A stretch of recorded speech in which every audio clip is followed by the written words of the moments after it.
सिंधुदुर्ग जिल्ह्यात जांभूळ व्यवसायात मंदी लहरी, हवामानामुळे जांभूळ उत्पादनात घट। मुंबई पुणे बाजारपेठेत जांभूळची आवक घटली।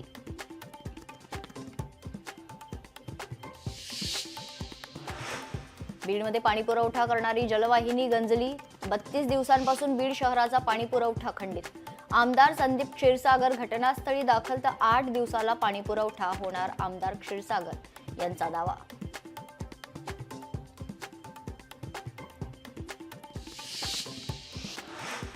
ट्रेडिंग करून जास्त नफा मिळवण्याच्या नादात ऑनलाईन 95 लाखांचा गंडा, अज्ञात व्यक्तीच्या सांगण्यावरून 2 तरुणांनी 95 लाख गमावले।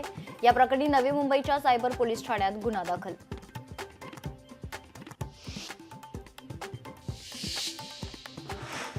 सिंधुदुर्गात अनधिकृत मद्रशावर कारवाई।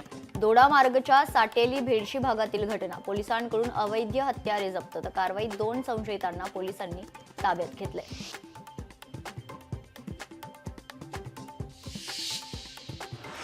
बीडच्या पाणी प्रश्नावर लक्ष वेधण्यासाठी अजित पवारांच्या प्रतिमेला अभ्यंग स्नान। पाणी प्रश्नावरून ठाकरेंची शिवसेना आक्रमक। पाणी पुरवठा सुरळीत करण्यासाठी सामाजिक कार्यकर्त्यांचं आंदोलन।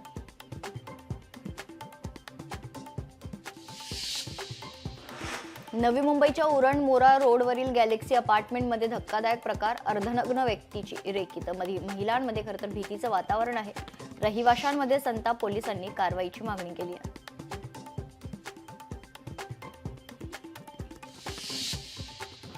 मुंबईच्या जंगलात 54 बिबटे। गेल्या 10 वर्षात बिबट्यांच्या संख्येत 23 ने वाढ, तर महाराष्ट्र वन विभागाच्या माध्यमातून माहिती समोर।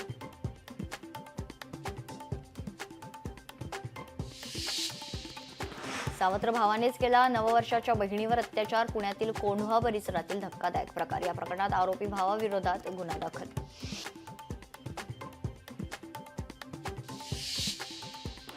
पुणे जिल्ह्यातील भूमी अभिलेख घोटाळा प्रकरणी 2 वरिष्ठ अधिकाऱ्यांची एसआयटी चौकशी होणार। चौकशीसाठी एसआयटी स्थापन करण्याचे आदेश, तर महसूल मंत्री चंद्रशेखर बावनकुळे यांचे आदेश।